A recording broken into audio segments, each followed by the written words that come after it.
Tonight, a smoky haze hangs over Manitoba. It makes me cough, and if I get winded, then it's harder because I'm gasping for air. The effect wildfire smoke is having on Manitobans. Also tonight, closed for the weekend. The major Winnipeg roadway you'll want to avoid as the northbound lanes shut down for repairs. Plus, marking a milestone.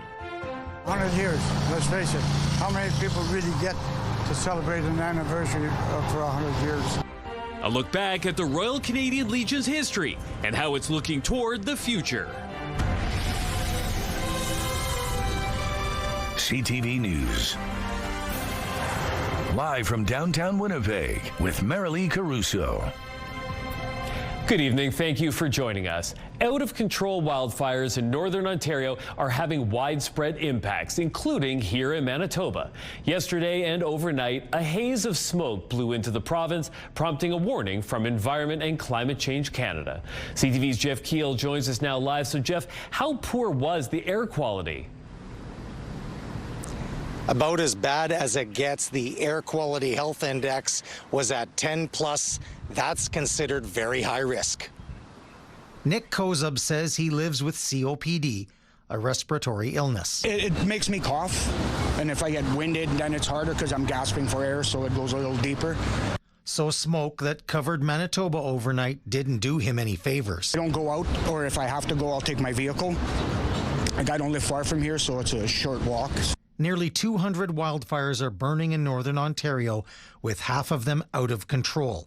Smoke from the fires rolled into Manitoba Thursday afternoon from a low-pressure system. This time-lapse shows what people were dealing with. I thought it was fog. The sky is a bit blurry, and you can't smell that much. It's still hard to breathe. Environment and Climate Change Canada issued an air quality warning. From late afternoon yesterday into the morning, the Air Quality Health Index was 10 plus, the highest level, considered very high risk. So that means it has more impact on our health, especially those who are younger or older or have any type of respiratory conditions. Chris Pascoe, an associate professor of physiology, says some of those impacts include difficulty breathing, coughing, wheezing, irritated eyes, and headaches. These are symptoms that you can experience both following kind of an immediate high-level exposure or even in the hours that come after an exposure. Pascoe says while the long-term effects of chronic wildfire smoke are somewhat unknown, there will likely be health impacts. If you have asthma, if you have COPD, your heart conditions can worsen the conditions, make it more likely that you have to go to the hospital requiring medication. To avoid those impacts, Nick Kozub pays close attention to the air quality warnings. I don't want to be out when it's really bad. Now, the good news, it's pretty clear out here right now that smoke's rolled out. The Air Quality Health Index is at 2. That's considered low risk. Well, that's definitely good news. But, Jeff, if it comes back, what should people with health conditions do to protect themselves when the air quality is really bad again? Yeah, some pretty common sense stuff, and this could apply to anybody, whether you have an underlying health condition or not. You know, limit your time outside, take breaks if you work outside, of course, wear an N95 mask, and, you know, if you are inside, make sure it's a well-ventilated space, and if there's an event outside, try to reschedule it if you can. Some good advice. All right, thanks, Jeff. Winnipeg police have arrested 4 people, and they're looking for another man after 13 people had their catalytic converters stolen. Police say starting at the end of April, there was an increase in catalytic converter thefts being reported. The thefts caused more than $20,000 in damage. Now, with the help of video surveillance, police were able to identify a number of suspects. 4 people between the ages of 36 and 51 have been arrested, and they're now facing theft-related charges. Police are still looking for a 5th suspect. 4 people are facing charges after a man was attacked and dropped off in a wooded area. RCMP say a 19-year-old man was getting ready to leave the RM of Killarney and Turtle Mountain area when he was attacked by several men. Police say he was wrapped in a blanket and had his ankles and hands duct taped before being hit with a stick and loaded onto an off-road vehicle. He was then left in a wooded area. The man was able to free himself and make it home. 4 suspects ranging in age from 16 to 31 are facing a number of charges, including forcible confinement and robbery. The City of Winnipeg is expanding a program that clears away needles in local parks. City Council approved a motion that will see a 5-month expansion of the proactive cleanup of needle debris and weapons in city parks initiative. The program was approved last year to improve public safety and limit exposure to biohazards. Now, going forward, crews will clear needles, paraphernalia, and biohazards from bus stops, transit shelters, sidewalks, and other public spaces. We need to make sure that public spaces are available to the public, that families should not have to be concerned about needles in their parks and their playgrounds for their kids. People waiting for buses shouldn't have to put up with debris of needles laying or meth pipes, laying in the bus shelter. And so this is about taking the good work that has been done successfully, and reallocating some resources that are not being used currently and putting them to good use for the sake of the people of Winnipeg. The city will pay for the expansion with $206,000 that had been approved for a 24/7 safe space program. That space recently closed. A previous city report said the existing needle removal program helped to get rid of more than 6,000 needles and 177 weapons. No specific locations for the newly enhanced program have been identified yet. The mayor says the expansion will begin immediately and run through the end of the year. If your weekend travels take you down Lage-Modier Boulevard, you'll want to find an alternative route. Northbound Lage will be closing between Marion Street and Dugald Road for railway repairs. It's expected to remain closed from 6 p.m. tonight until just before the rush hour on Monday morning. Southbound travel will not be affected, but drivers should expect delays and plan to detour onto Marion, Archibald, and Nairn. CTV's Taylor Brock joins us now with a first look at your Skywatch evening forecast, and I know that there's some unsettled weather that you've been following. Yes, certainly, John. As actually Jeff mentioned a little earlier, talking about air quality in northern Manitoba, they are dealing with that, and to the south, we've actually got the potential for quite a serious thunderstorm. I'll move to the side here so you can take a look at where that watch is. It includes areas. Oh, wow, so that's live reaction. Popped up just right by Swan River. That severe thunderstorm watch in that bright yellow because of potentially very strong winds of up to 110 kilometers an hour, as well as really anywhere from 50 to 100 millimeters of rain is expected as the system pushes through the area. And again, northern Manitoba is continuing to deal with that smoke from wildfires in the region and northwestern Ontario. The CTV Live Eye is brought to you by Bath Fitter, your bath and shower experts for more than 40 years. Right now here in Winnipeg, it is hot, 26 degrees, feeling more like 33 with the humidity. That's sitting at 69% with pressurizing winds out of the northwest at 21 kilometers an hour. Thanks, Taylor. The first Royal Canadian Legions turned 100 years old today, July 17th. And several were founded right here in Winnipeg. But a century later, the number of members aren't as strong as they used to be, and many branches have closed. Still, as CTV's Joseph Bernacki shows you, Legions here in Winnipeg are finding a way to chart a path forward. Party. Oh. Inside Charleswood Legion Branch 100, members honor a once-in-a-lifetime milestone. A century's worth of history can be traced back to July 17th. 100 years, let's face it. How many people really get to celebrate an anniversary for 100 years? Gary Parrington spent more than 21 years in the Canadian Army working as a mechanic. He joined fellow veterans and friends here Friday to mark 100 years of Legion history in Canada. What you may not know is Legion started in Winnipeg. Delegates met from across Canada at the Marlborough Hotel, and on this date in 1926 they signed a proclamation creating the British Empire League, the forerunner of our modern Royal Canadian Legion. Tom Crew, a Legion member and local historian, says there was a boom in branches opening in the years after. At one point following World War II, we were up well over 1,000 branches across the country.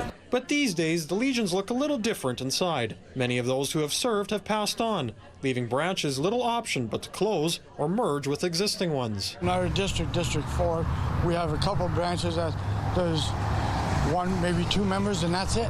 Cohen Rutledge, Executive Director of the Royal Canadian Legion for Manitoba and Northwestern Ontario, says there are 125 existing branches left in the region. Rutledge acknowledged there needs to be a push from the younger generation to join up. He says Legions are offering free memberships this year for the anniversary. At Charleswood, weekly meat draws and Chase the Ace events bring in their share of regulars. It's a gathering place for a community. It's somewhere where you can sit down at a big table and sort of just get enveloped in the conversation and what's going on. While the future of more branches across the country may be in doubt for the next century, Rutledge hopes the next generation will embrace the camaraderie in a place that is open to all. There's no grandiose answer to that. I think it really just has to do with connections at the personal level. You got to let the public themselves know that, hey, it's not just for veterans. Joseph Bernacki, CTV News, Winnipeg.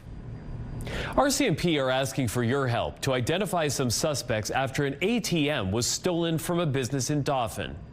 Now, shortly before 5 Monday morning, RCMP responded to an alarm at a business in the 1400 block of Main Street in Dauphin. Two people had driven up in an orange utility task vehicle and smashed the window. They then pried the door open, hooked up a strap to an ATM, and dragged it out.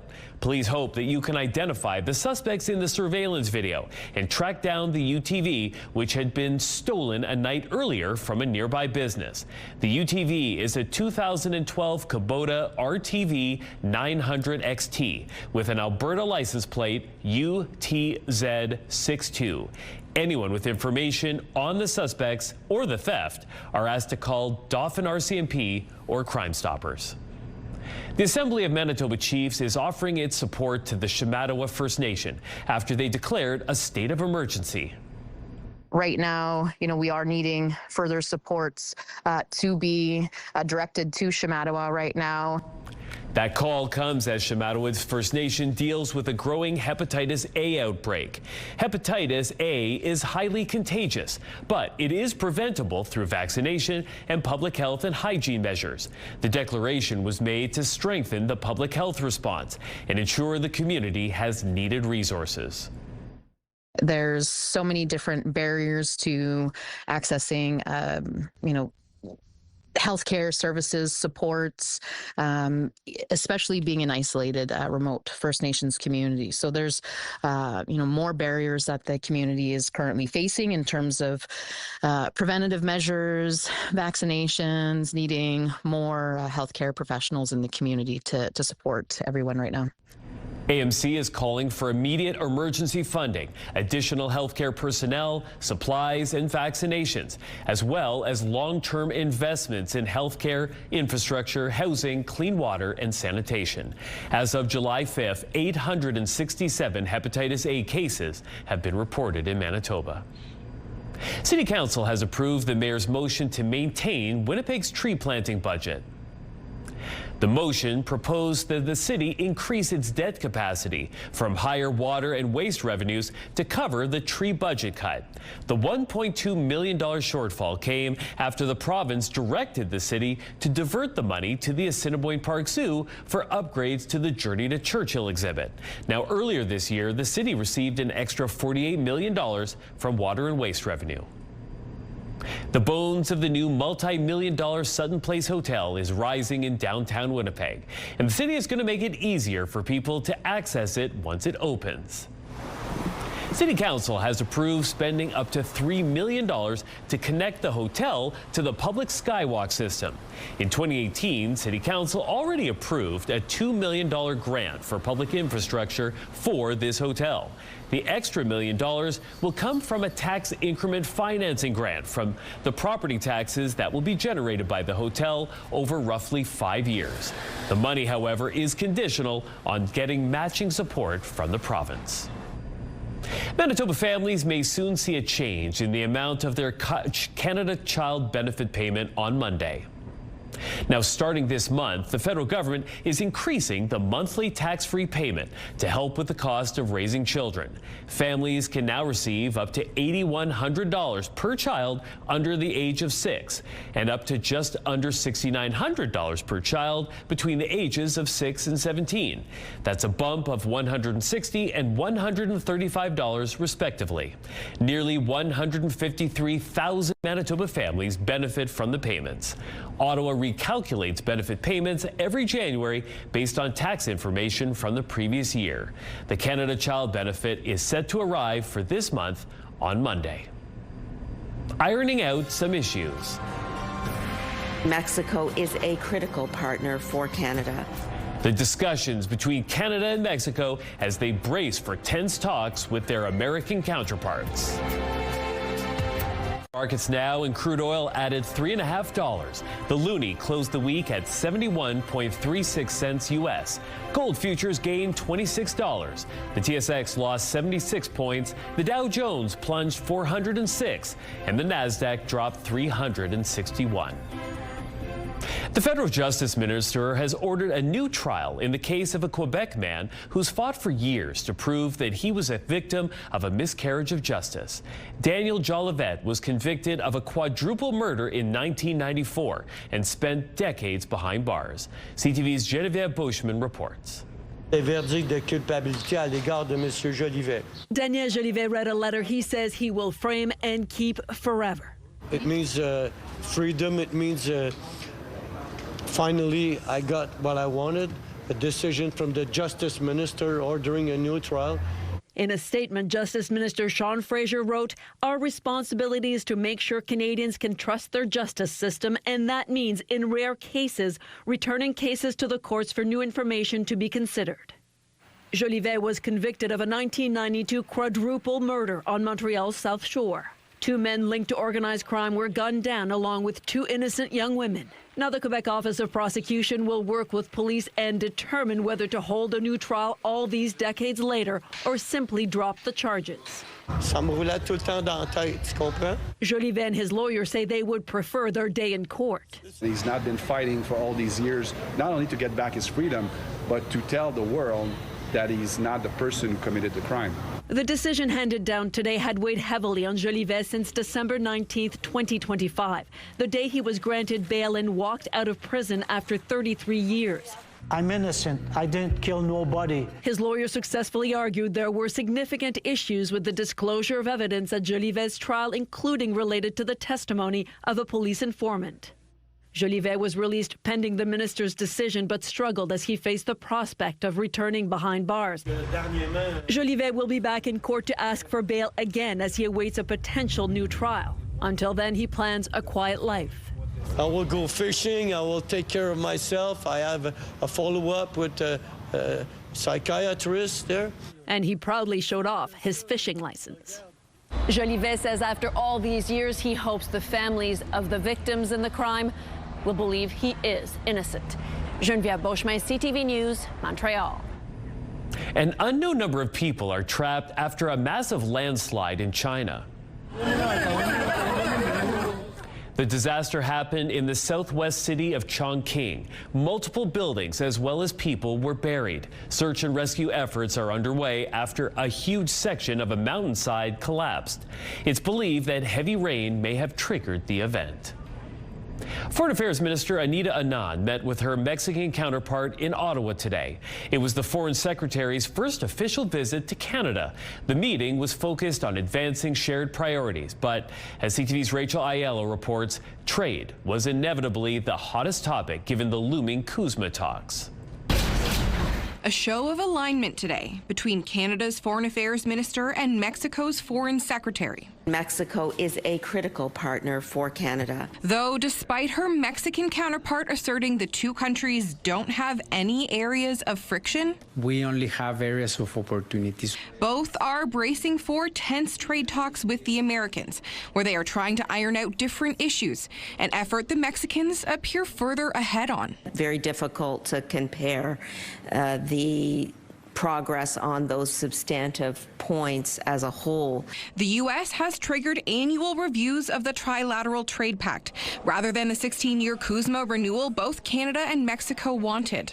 Today, the Mexican foreign minister wouldn't say whether he'd be willing to cut a new deal with Donald Trump alone. Whenever it's necessary, we also consult with each other. But of course, there are many issues with which we need to communicate directly with the United States. One such issue for Canada, the Gordie Howe Bridge.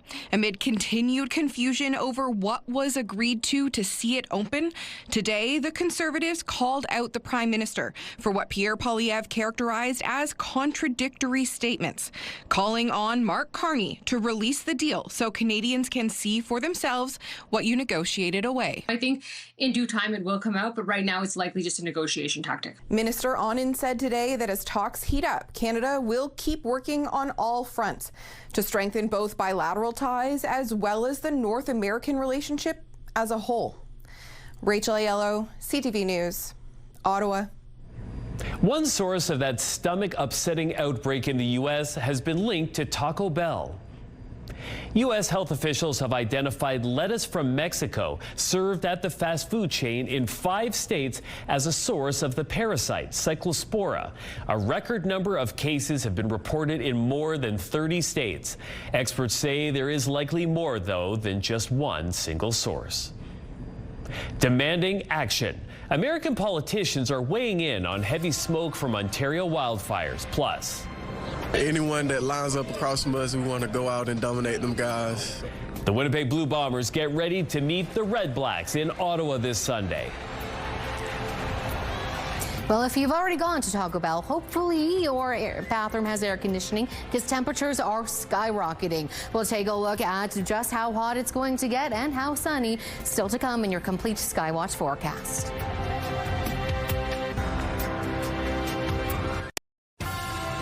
Have a news tip?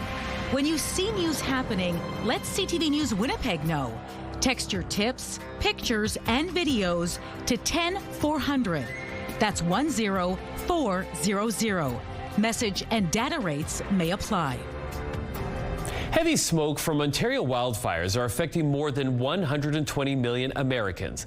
And now a number of U.S. politicians are demanding action. And today, Donald Trump joined them. The U.S. president says he will call Prime Minister Carney and increase tariffs on Canada to pay for the cost of the pollution. CTV's Joy Malbin reports. Millions of Americans woke up to this. Cities shrouded in smoke and haze from the wildfires. Chicago, Detroit, and Washington, 3 of the most polluted cities. You can barely see the capital. The air quality, a code purple. And that's not good. It smells like a campfire. I've been in and out of a car just taking care of errands this morning, and my throat is already sore. And my eyes are itching. I'm wearing the mask because the air quality is very low from the wildfires coming from Ontario and Canada. It was only a matter of time before some Americans began to blame Canada for the unhealthy air. The U.S. president said he's holding Canada responsible, calling it willful negligence, and says he will add the cost of this pollution to the tariffs Canada is currently paying. Ohio's Republican Senator Bernie Moreno threatened to sanction Canada and the responsible Canadian government officials for this atrocity. The wildfire smoke so enraged 4 Michigan Republicans, they sent a scathing letter to the Prime Minister claiming Canada hadn't managed its forests to prevent the fires. Ontario's Premier is pushing back. I truly believe the Americans are good neighbors. If there's some politicians out there chirping away, well, maybe what you should do rather than complain is send support. And ask the experts. They say it's not who, but what is to blame. until we cut that fossil fuel use down to zero and start actually stop the warming and start the cooling, we will face this. So it's ridiculous to blame Canada. For the U.S. states affected, some relief this weekend. Rain and thunderstorms are in the forecast, and that will help clear the air. Joy Melvin, CTV News, Washington.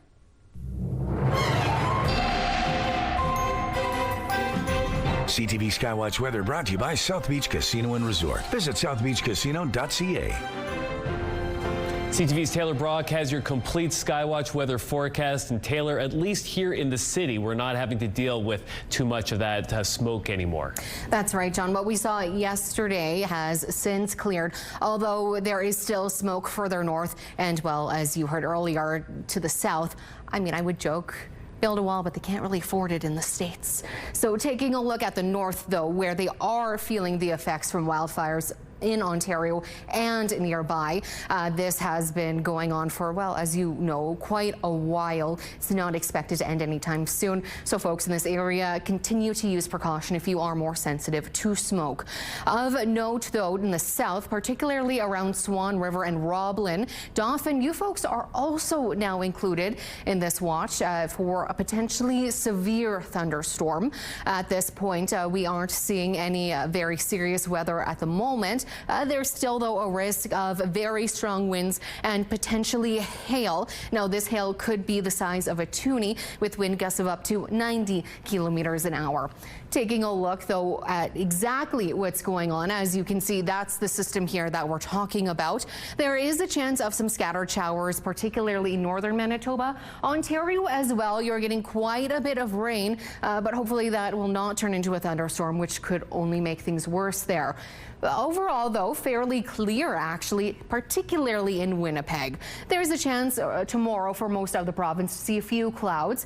We are seeing, particularly in places like Kenora and Dryden, a chance of a thunderstorm tomorrow for you folks, but mostly sunny here in Winnipeg. As we are seeing on our map, there is a chance of some scattered showers, not actually likely, though, to actually produce any rainfall. Although further north, we are seeing potentially a severe thunderstorm right along the Hudson Bay. So that's just something to keep an eye out for. Here in Winnipeg, though, lots of sunshine over the next 7 days. We'll just keep an eye, particularly around this very far southwest corner of Manitoba, where there could be some more rain coming for you folks on the weekend. Tonight in Winnipeg, 17 degrees is the coolest it'll get. A clear sky and lighter winds. Tomorrow morning starts off with 20 degrees for folks and lots of sunshine. As the day goes on, though, hot. 30 degrees is the expected high. Lots of sunshine. And we're going to take a look at, just as we see things throughout the next few days, this long rain forecast. Looking at all that sunshine, Sunday, 32 degrees as our expected high. Although temperatures throughout Manitoba will be hot, as you can see in Island Lake. There's a chance of a thunderstorm tonight, but really mostly what we're seeing across the province, as I mentioned just a moment ago. Mostly clear tomorrow in Dauphin and Swan River. A high of 30 degrees is expected. The same for us here in Winnipeg with a mostly sunny day. In northwestern Ontario, again, as mentioned, that chance of a thunderstorm. Tomorrow in Kenora, high of 27 degrees and mostly sunny. Taking a look at this first Skywatch pick of the day comes to us from Neil. That's a beautiful shot of Grant's Old Mill. And this one from Kevin is a shot of him and this goat playing peekaboo. You can send your weather photos to winnipegweather@ctv.ca. Thanks, Taylor. Canada's national men's rugby team is gearing up for an exciting World Rugby Nations Cup match. Canada held its final practice for its matchup against Zimbabwe right here in Winnipeg. And the team says it's ready to show spectators what they're made of. Yeah, exciting brand of rugby. It's Zimbabwe team, a team that's going to be expansive. They're going to be elusive. They're quick. And we think we're going to bring physicality towards that, and it's going to just be an exciting day, right? The event also marks the first international rugby match to be played in the city in 33 years. And there will be plenty of action for rugby fans to delight in. The day features a doubleheader. Tonga will first take on Portugal at 3:45 p.m. at Princess Auto Stadium, and Canada will kick off at 7. Quarterback Drew Brown led the Bombers to a big win over the Argos last week in place of the injured Zach Collaros. And he'll have another chance for a second straight win Sunday against his former team, the Ottawa Redblacks. CTV's Daniel Homerson has the story. 4 receivers out to the left for Brown, looks to the right, throws to the right, times it perfect. Revenge may be a dish best served blue and gold. Bombers quarterback Drew Brown is slated to face his former team, the Ottawa Redblacks, on Sunday, just weeks after being traded to Winnipeg. It really don't matter. Anyone that lines up across from us, we want to go out and dominate them guys. Brown made his 2026 Bombers debut last Friday in a 30-21 win over the Toronto Argonauts in place of the injured Zach Collaros. Brown threw for 339 yards, including 10 passes for 133 yards to receiver Ontario Wilson. I mean, you see, we right next to each other with lockers, so like just being a reliable target for him and just catching the balls he throws so he could trust me. It wasn't just the offense clicking against the Argos. The Bombers arguably played their most complete game this season in all 3 phases, highlighted by Trey Vavel returning a missed field goal 129 yards to seal the deal. Trey's amazing, and it's funny to work with him. He's a great guy, great returner, he's special. One of the best in the league. Linebacker Retta Cramdy had a big game too, and he says the Bombers' second-ranked defense is just getting started. We trend in a certain direction on defense, and we want to keep that direction and keep improving. So we're not really worried about our opponent. We're just worried about ourselves on defense. The Redblacks have had a rough go in 2026, starting the season 0-5. Bombers head coach Mike O'Shea says that doesn't mean his 3-2 squad should take this game lightly. They see an offense that's well run and well coached, and they know that if they're not on top of their game, if we're not on top of our game, if we don't tackle well, if we don't play physically, it's not going to look the way they want. Kickoff from Ottawa goes Sunday at 6 Central, live on TSN. Daniel Homerson, CTV News, Winnipeg. No camera or crew required. After the break, I'll chat with the filmmaker about the use of artificial intelligences in the movie industry. Plus, bad for our lungs, but are there other concerns? The effect that wildfire smoke can also have on our brains. When you think about a movie being made, you probably visualize the bright lights and cameras and an army of actors and crew bringing the script to life. But that isn't necessarily the case anymore, thanks to AI.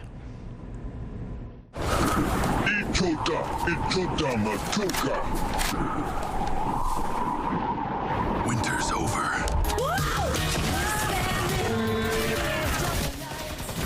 This is a clip from Frostblood 3: Souls of Fire. It didn't require cameras or crew, just a computer and a lot of imagination from filmmaker Ryan Lightbourne.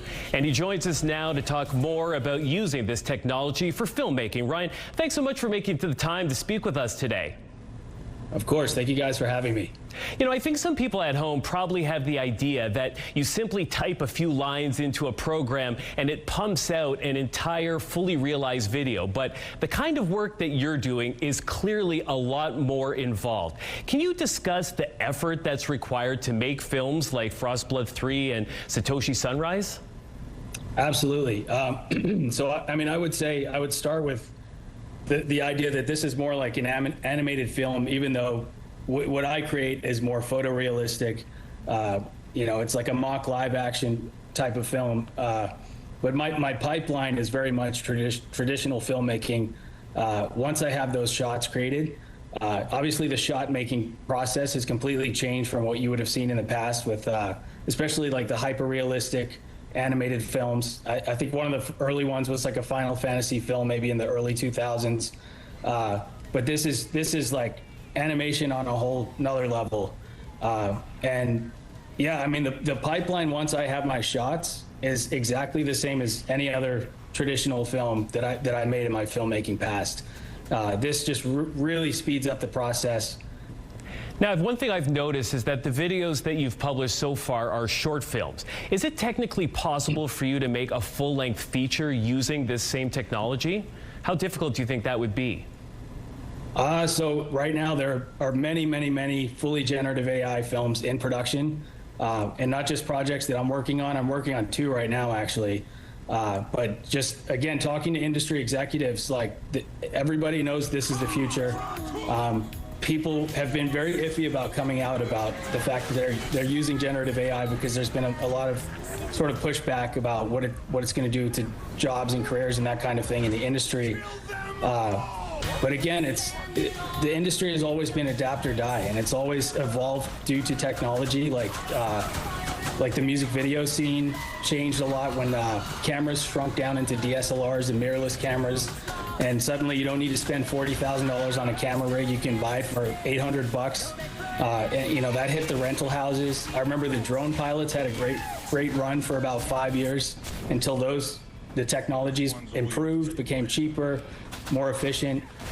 So what I see happening here is nothing different to what I've seen in the industry since the beginning. Technology has always drastically changed the way it all works.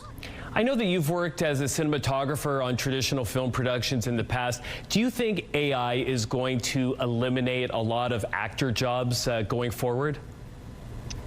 I think it will eliminate the jobs for the actors that do not want to embrace the technology, because like I mentioned motion capture before, somebody like Andy Serkis, who's like the most well-known and talented motion capture artist out there, the guy who was Gollum in the Lord of the Rings films, and he was King Kong in the 2005 King Kong film. Plus he's an amazing actor as well, so he's kind of a jack of all trades. If I was an actor, I would be trying to make friends with the generative AI filmmakers and understanding their process to see how you can translate your workflow as an actor into this new technology that's unquestionably going to be the norm, whereas traditional film with actors, in my opinion, it will be niche, and you will mostly only see that in documentary, sports, journalism, etc. But for narrative filmmaking, if you want to be in that field as an actor, I would highly recommend doing the homework on the generative AI process, because actors unquestionably improve the timeline. When you're working with fully generative AI actors, you might have to run a shot 100 times to get that one little nuance that you as a director know is needed for the perfect performance. Whereas if you're working with a human in a studio, they can do that in 2 takes. So that's where, in my opinion, actors aren't going anywhere. I think they'll absolutely still be very much needed for many different types of projects going forward. All right, we're going to have to leave it there. Ryan, thank you so much for making the time to speak with us today. It was a real pleasure. Thank you. Thank you very much, John.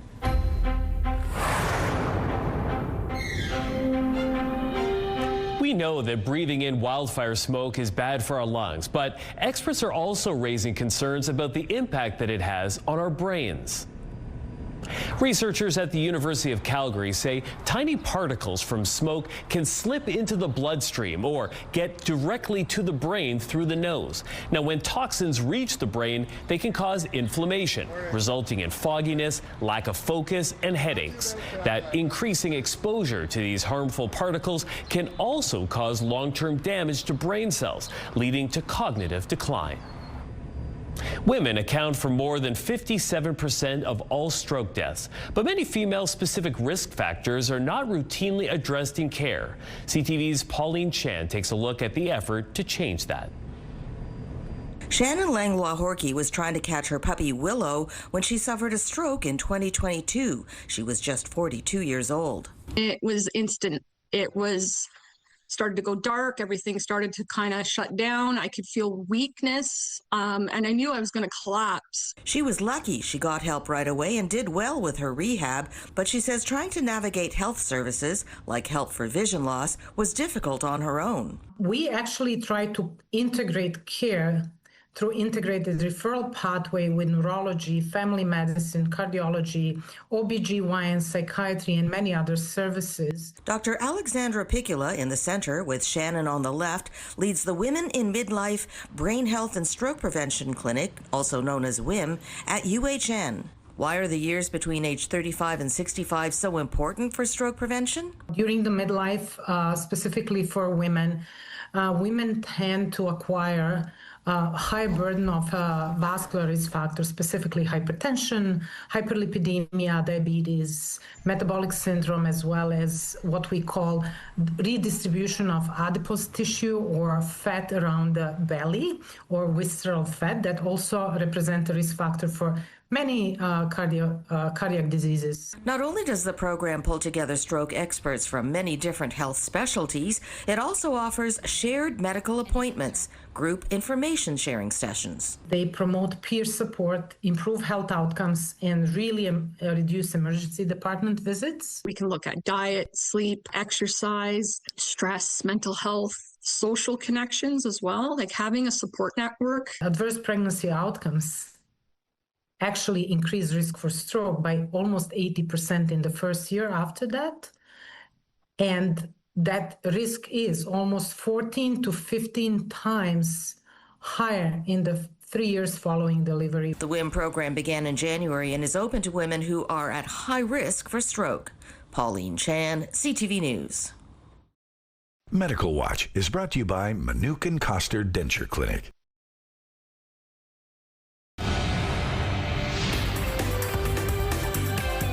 Spotlight, sponsored by the Casinos of Winnipeg, presenting Queen. It's a kind of magic. The Great Outdoor Comedy Festival is making its return tonight, and some big stars are in town. But everything about Canada is pleasant. Even the Canadian flag. Most national flags have all these macho symbols like Mexico's an eagle eating a snake, America's stars and stripes, and Canada's just like, just put a leaf out there. Grammy-nominated comedian Jim Gaffigan will headline tonight's event.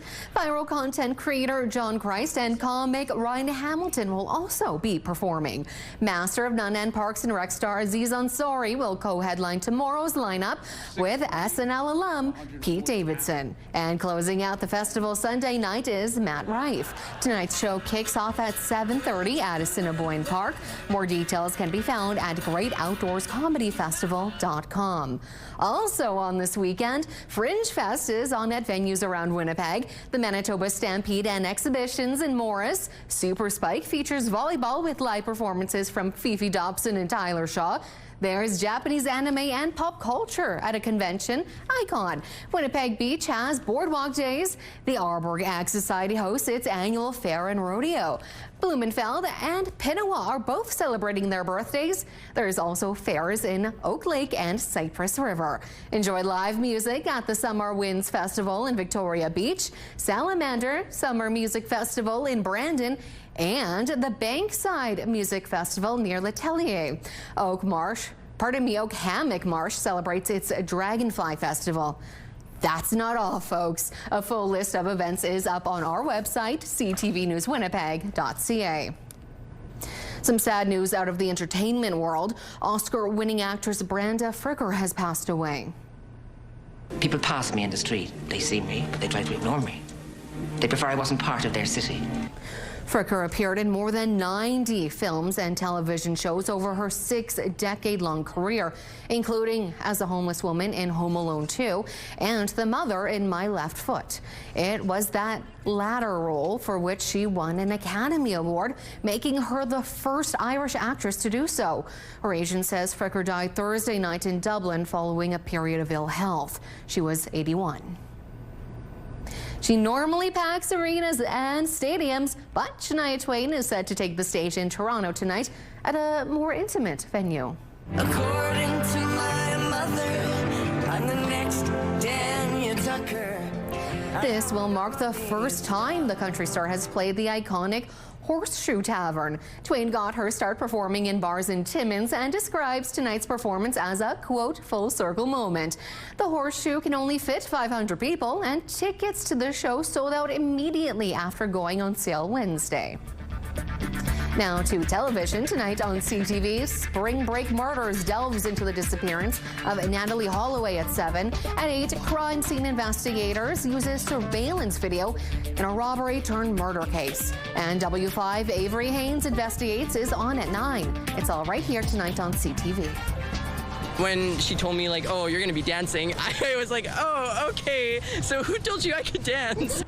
Busting a move with berries. The local video grabbing people's attention on social media. Women's clothing provided by RW & Company. Salon services provided by S&T Spa Salon. Temperatures were right at average actually today in Winnipeg as we reached a high of 26 degrees. Temperatures are only going to climb over the next week. On Saturday, expect a high of 30 degrees and sunny. Thanks, Taylor. A promotional video from a local market is grabbing a lot of attention. This video has received more than 4,100 likes since St. Leon Gardens Market posted it to its Instagram account earlier this week. It was created by a local marketing agency to highlight St. Leon's strawberries. Now, the video features former employee Mikhail Beaudry dancing through the market. The company and Beaudry aren't exactly sure why people like it so much, but they have some ideas. You don't see a lot of videos out there where people fully commit, fully are willing to embarrass themselves, fully willing to just like go 100%. And it's very inspiring, it's very fun, and it's heartwarming to see. I just did it, and now it's viral, and I don't know why. I'm really confused, but it's really fun. Beaudry hopes to keep showing off his dance moves, whether in more videos for the Gardens Market or on his own account. Oh, I think we're willing to embarrass ourselves every night here, John, as people have been seeing. But it requires some strawberries for me to do it. So if there's anyone have them, like, send them on in, and then the two of us will see what we can do. I've got some growing. There we go. All right. You know, come by tonight. There we go. 11:30. We will be right back there, and we'll have some more news for you. Hope you can see us then.